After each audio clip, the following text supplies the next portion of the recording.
Ninabotekula abafazi bakaNomgabhe betekula behleze emlovini libumbene lesikhombisa ihora nazi indaba. Wena woza nendlebe mina ngizoza nendaba angandi ngomlomo njengiqabetho angihlale kuzona ithonto nase ihamba phambili. A possible cure for immoral and unethical conduct in the public sector and the prevention of corruption is to create a culture of public professionalism. Iphinde likaMengameli wezwe uPaul Mashatile usegcizelele ngelokuthi uhulumeni waseNingizimu Afrika uyibophezele ngokuphelele kulwisana nezenzo zenkohlakalo kanye nokukhwabanisa. I think we are glad that the CEO has at last been appointed. It's almost a year since Andre de Ruyter has resigned. Uden Marugane useqokwe njengesikhulu esiphezulu eScom lokhu uqinisekiswa ungqongqoshe wenkampani engamabhizinisi ombuso oProvin Godane estatementeni. Giving it away to Tim. Mao opening up here for Pule. Kunemidlalo ye-DStv Premiership kulempela sonto kubalwa nowanamhlanje lapha eCape Town City lelisibili kulokho izobe igadulisana neStellenbosch FC uma ligamanxa leli hora lesikhombisa.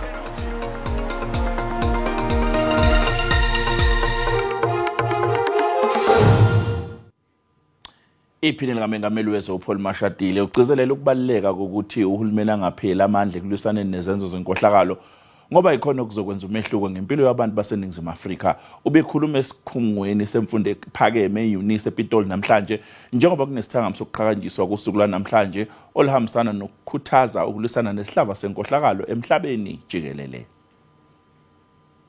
MPs Usihlalo wekhomishana yezemisebenzi kahulumeni ufanise izenzo zenkohlakalo njengomzabalazo omusha osewubhekene neNingizimu Afrika selekhu kwaphela umzabalazo wobandlululo. Today, after all revelations up to the Zondo Commission, we realize that the biggest challenge we face is corruption. Apartheid was a minority rule that took from the majority and gave the minority. And corruption is a minority rule that takes from the majority and gives to the minority. Iphinde likaMengameli wezwe uPaul Mashatile obethula inkulumo esithangami sokuqhakanyiswa kosuku lokulwisana nenkohlakalo ubalule ubumqoka bokuthi izinda seyinhlaka zikahulumeni zibe nobuqotho nalabo abangena kuzo ngokwezikhundla babe nokwethembeka. A possible cure for immoral and unethical conduct in the public sector and the prevention of corruption is to create a culture of public professionalism, building an efficient, capable and ethical state free of corruption remains our top priority.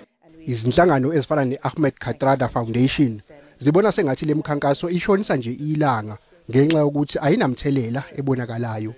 This event has become ritualistic. We do it almost for the sake of doing it every year, saying nothing new, holding nobody to account, and we leave here with a sense that something has been accomplished. Umbuthano omkhulu wakulonyaka bewusingethwe iUnisa ngokubambisana nekhomishana yezemisebenzi kahulumeni kanye nehhovisi lenhlangano yezizwe eliseNingizimu Afrika. Wenqatshelwe ibhayili lo solwa ngokuba ungqondongqondo isigamekweni sokuqhekeza esenzeke eplazini likaMengameli wezwe uCyril Ramaphosa ePharaphara esifundazweni Limpopo. Inkantolo yemanje yaseBilabila ichaze umsolwa uEmmanuel David njengomuntu ongathembekile nokungenzeka agcwala inkalo uma engadedelwa ngebhayili. Abasolwa abathathu ecaleni lokweba imali eyabe ingamadola bebevele enkantolo namhlanje. Kuvele imininingwane ngomsolwa wokuqala uManuela David esicelweni sakhe sebhayili seyinsuku ezintathu enkantolo. Phakathi kwale mininingwane ubufakazi bomphenyi waleli cala. Uthu David watshela amaphoyisa ukuthi wayekade ethunjiwe wadutshulwa nomndeni wakhe wahlaselwa ngenxa yalezi insolo zokuqhekeza. Kuphinde kwalalelwa ubufakazi ngokusaphaza imali kaDavid nokuthi amaphoyisa ayengakwazi ukuqiniseka ikheli lapho ehlala khona. Imanje ithe uDavid ngenzeka adle phansi. Conduct of accused number 1 is indicative of the fact that he possesses the propensity to commit further crimes as well as evading his trial. The state clearly illustrated to this court that accused number one's testimony was rife with inconsistencies and that he intentionally set out to deceive and confuse the investigating officer and this court. Kulindeleke ukuba kuboshwe abanye abasolwa ababili. Kanti manje inqume ukuthi ukudedelwa kaDavid kungaphazamisa lokho. Due to the nature of the crimes committed, the large amount of monies that have been stolen, and the fact that the investigation is still ongoing and still largely revolves around the conduct of accused number one, as well as 2 further suspects that have yet to be apprehended, there is a strong possibility that accused number one, should he be released on bail, may tamper or interfere with the investigation or the state witnesses or destroy or conceal any evidence against him. Abasolwa no David, uFroliena noNdilinasho Joseph bangaphandle ngebhayili. Laba bobathathu kulindeleke ukuba baphindele enkantolo ngoNhlolanja wangonyaka ozayo. Abaholi be-DA kanye ne-IFP KwaZulu-Natal bathi baculisekile ngendlela obuqhubeka ngayo ubudlelwane balamaqembu omabili njengoba kusetshenziswana komasipala abababusa ngokuhlanganyela. Nyakenye lamaqembu asayinda isivumelwano asibiza ngokuthi i-Service Delivery Pact ngenjongo yokuqhamuka namasu aphusile azothuthukisa ukuphathwa komasipala. Ngemuva konyaka kusayinwe isivumelwano, zombili izinhlangothi zithi lokhu kusize ekutheni kube nozinzo kwabanye omasipala. Kodwa-ke lamaqembu ezepolitiki awakavumelani ngohlelo lokubusa ngokuhlanganyela emva kokhetho lukazwelonke ngonyaka ozayo. This, as I've always said, is not a formal coalition. It's a working agreement, and it's dealing with local government issues. But you know, we're a new democracy, and coalitions are quite new to our democracy. And we've learnt the hard way that these huge coalitions can be very tempestuous, and there can be challenges. I-IFP ne-DA bathi inhloso yabo ukuqinisa ukusebenza komasipala esifundazweni sonke. Ukubambisana kwe-IFP ne-DA komasipala kube naye imithelela emihle kwabanye omasipala njoba sazi ukuthi emhlathuze nje umasipala wakhona ungomunye omasipala sibambisene khona ozinze kakhulu nabanye omasipala abanalo uzinzo ngoba na ukumbiko lo kaMcwaningi Mabhuku umhlathuze uthole umbiko ongenagcopho. Lezi zinhlaka zombili zithi kusekuningi okumele kulungiswe komasipala abaningi esifundazweni. Ngingononhlakanipho Magwaza ezindabeni ze-SABC eThekwini. Mbukelo sasiqoyitolo abantu mabesibuya sizokuphathela udaba oluthi ukwetshwe iminyaka engama50 ebhadle ejele uHelga Christian Kamp nowalahlwa icala lokweba imali engaphezulu kwegidi engama500 amarandi enkampani naye esebenza kuyo.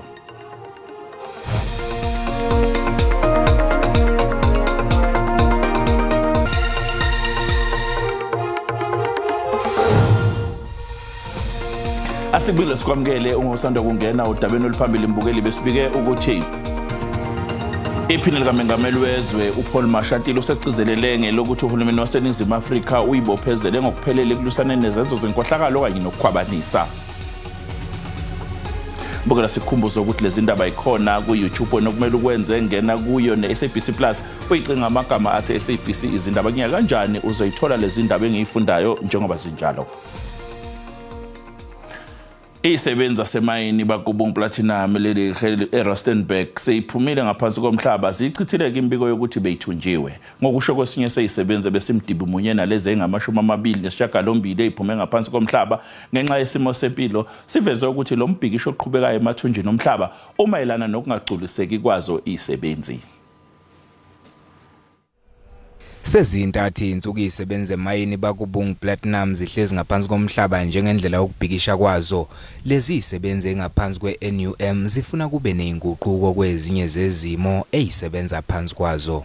Because the mine is Chinese owned and Chinese do not respect any labor laws of this country. That is why we find ourselves in this situation, because you'll find that in every decision that must be taken, it must go via Chinese. Last week, the management called us. They told us that the pregnant woman will go home up until they get delivered. Esitatimendeni NUM ibika ukuthi isibalo seyisebenze eseyiphume ngaphansi komhlaba ngenxa yesimo sempilo sinyuke safinyelela ama-28 namhlanje emini. Esinye seyisebenze eyiphumile siqinisekise ukuthi akunasimo sokuthunjwa ngaphansi komhlaba. Yeah, situation there underground is fine. There's no hostage. Yeah, workers, the employees there are fine. They are receiving food. Not chronic diseases are just the one that taking people out of underground there. Imndeni eyisebenzisa kule mayini ibuthane ngaphandle kwemayini ibe isizwakalisa ukukhathazeka kwayo njengoba iveze ukuthi izwe kwabe indaba kuphela ngalolu daba lokuhlala kweyisebenzi ngaphansi komhlaba njengoba imayini ingazange ixhumane nayo ngalolu daba. Kanti namhlanje mina awuzange ucaca umphumela womhlangano bephakathi kwabaphathi bemayini kanye nabameli inyunyana ezisebenzi zemayini iNUM. Ukwetshwe iminyaka engama-50 ebhadle ejele uHildegarstienkamp nowalahlwa icala lokuba imali engaphezulu kwegidi engama-500 zamarandi enkampani naye esebenza kuyona. uHildegarstienkamp wayeqashwe inkampani iMedtronic ekhiqiza imishini yesimanje yezokwelapha eqashwe njengobhekela ukucwaninga nokuhlolwa kwamabhuku enkampanini. Ngesikhathi manje uPhilip Venter endlalela isigwebo sakhe sanamhlanje enkantolo phakathi kokunye kwamaphuzu awaveze njengokuyiwona abegojela uSteenkamp ngecala kube ukushayisana kobufakazi bakhe abethulela inkantolo obegcina sebuphambana naye kusho phambilini ngesikhathi uqulwa icala. Imantshi iphinde yabalula nokuthi uHildegarstienkamp kumthathe iminyaka emihlanu yonke ukuthi alivume icala selekhula ngena isigcawini samacala engalivumi. Ngaphandle nje kokuthi wantshontshela umqashi wakhe imali engu-537 million wamarandi, uphinde kwatholakala nokuthi ukhwabanisele nesikhungo somqoqi wentela iSARS imali engaphezulu kuka-300 million wamarandi. Izitatimende ezama-account akhe asebhange nezethulwa phambi kwenkantolo njengobufakazi zikhombisa ukuthi ubesebenzisa imali ethenga impahla zokugqoka ezimba eqolo, ubucwebe bemali eshisiwe, aphinde agembule nasemakhasino. Khona esigatshaneni esikhombisa ukuthi uhambeni lwakhe lwaphesheya wake wagembula ngemali engu-5 million wamarandi ngobusuku nje obodwa. Ngaphambi kokuthi uHildegarstienkamp awavume amacala akhe, ubelokhu emile kwelokuthi indodla zemali anayo kwakungamafa awashiyelwa uyiso ngasekho emhlabeni kanye namanye ashiwa umyeni wakhe kanjalo nemali abeyiwina ngokugembula.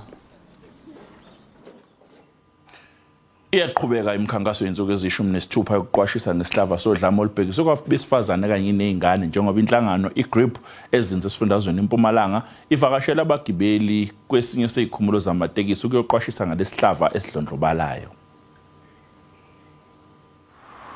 Amalungu enhlangano iGRIP ebephume ngobuningi embombela njengengxenye yomkhankaso wokulwisana nokuhlukunyezwa kwezingane nabesifazane.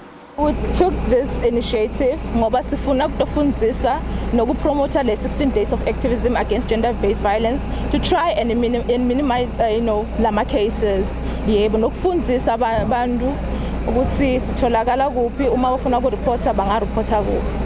Abanye abagibeli abagculisekile ngendlela amaphoyisa asebenza ngayo uma beyobika amacala okuhlukunyezwa. Masihlukunyezwa etindlini siya ema-police station izabayithu abayithathi ukuthi wakufune sihambe sendlini so yena umsebenzi wasendlini nalabo make sibe right singabi magwana so even nawo umphakathi awusithathi serious uyahlekwa nje emphakathini mangukuthi uhlukunyezwa umfati. Vele siyahlukubeteka nakwendeka so siyabonga ngoba le nto into sisida lesinye isikhathi siside nalabantwana esisida nathi. Inhlangano inxusa izakhamuzi kuba ziqhubeke nokubika izigameko zodlame olweyamene nobulili. Ibhodlela lawo lokudayiswa kotshwala libambisene nezinye inhlaka zomphakathi esifundazweni Eastern Cape lisungule umkhankaso wokuqwashisa abantu ngophuzo oludakayo ngesikhathi samaholide asehlobo.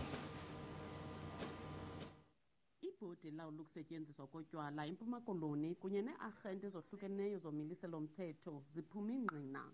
Injongo yazo kuqinisekisa ukhuseleko ezindleleni zephondo. Umuntu uyaziqonda uba uyakufuna usela, umuntu makaselele kufutshane nekhaya ukuze angaqhubi imigama emide xa egodu. Umba wemfuyo eyabula ezindleleni njengenye yezinto ezibangela ingozi ezindleleni uyaqwalaselwa. Uluntu lulumkisiwe ukuba loluse imfuyo yalo. Imfundiso kubanikazi bemfuyo okokuba mabangafuyele endleleni siyazibamba sizithathe siyozivalela esikiti sethu esisengceleni abantu babhatale so siyazibamba ezizilwanyana zilapha endleleni. Kweliphulo amagosa esebe lemicimbi yekhaya abambe abemi bangaphandle balithoba abakweli ngokungekho mthethweni. Abaqhubi nabakhweli bezithuthi bakholelwa ukuba amaphulo afana neli abalulekile ukugcina ukhuseleko ezindleleni.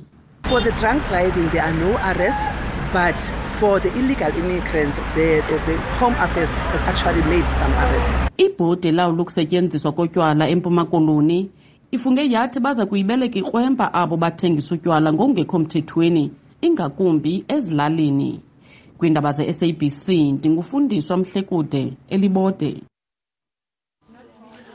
I-Airports Company South Africa isiqinisekisa abagibeli abazosebenzisa indiza kulesikhathi samaholide ukuthi bazofika la beya khona bephephile ngaphandle kweyihibe. I-AXA ithi ilindele isibalo esikhulu sabantu kulamaholide uma kuqhathaniswa nesikhathi esifanayo ngonyaka owedlule. Inkontileka yokuhlinzeka ngezobuchwepheshe ezikhumulweni zezindiza ze-AXA iphelile ngenyanga edlule. Njengoba ingqalasizinda ye-AXA isigugile nje kunokukhathazeka ngokuthi kungase kube nezihibe. Kodwa isikhulu salenkampani siqinisekise amakhasimende ukuthi konke kuzohamba ngononina. The e-gates were installed in Cape Town, they're now being installed here. Facial recognition is currently being finalized and the implementation, we've gone out on tender and basically will come back. The biometrics, which we're also doing with Home Affairs, are also being finalized. I-AXA iphinde yaqinisekisa ukuthi amathange ayo nawo alungele ukubhekana nanoma yiphi ingqinamba kulesi sikhathi. Taking over those assets in the various smaller airports. One was initially because they were pulling out. So the decision was taken by BP to leave South Africa or to leave the jet fuel space. I think they left jet fuel and they made an announcement and they were quite clear just in their own analysis as a company, they didn't think jet fuel was a space they wanted to focus in South Africa particularly. Abagibeli banxenxwa ukuba bezijwayeze nezindlela zokusebenza kwezikhumulo zezindiza ukuze bagweme ukuphoxeka.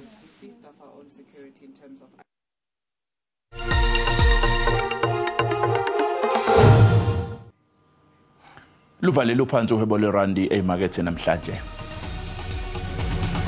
Libiza u-18.89 edoleni lasemelika libe u-23.66 kupondo kanti liku-20.32 ku-euro. Ipula laseBotswana libiza R1.39.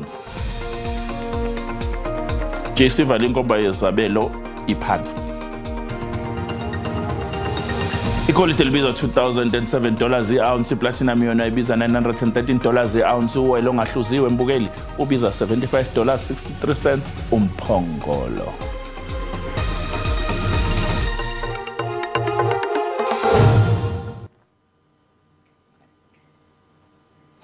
Mihlanu imidlalo ye-DStv Premiership kulempela sonto kubalawa namhlanje la eCape Town City elelesibili kulokho izobe igadulisana khona neStellenbosch FC uma ligamanxa leli hora lesikhombisa. Emqhudelwaneni we-DStv Premiership iqembu eliqhwakele kulokho kuseyiMamelodi Sundowns iyiqembu elisadlala imidlalo emincane kunawo wonke amaqembu kulomqhudelwano.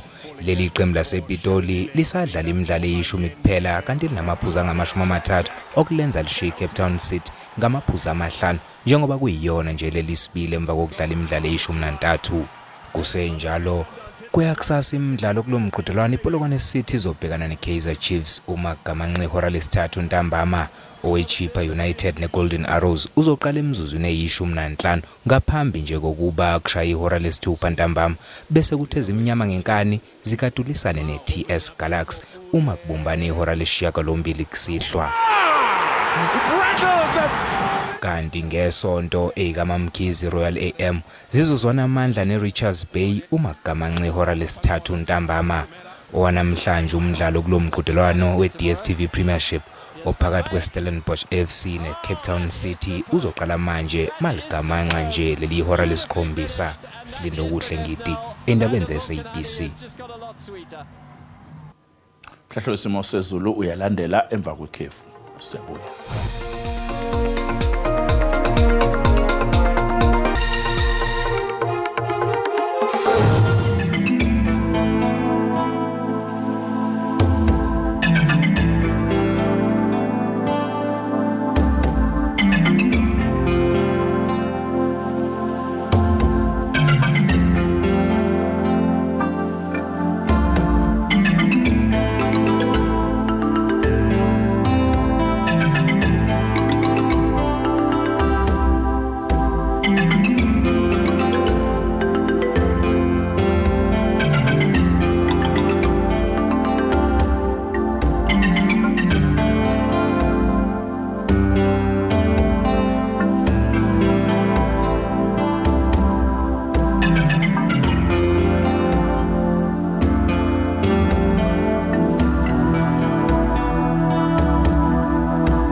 Mbokelo hlehla kwenqama akusikho kubaleka isuku siyathatha amandla sakuqapha sikuphathele zona usale kahle.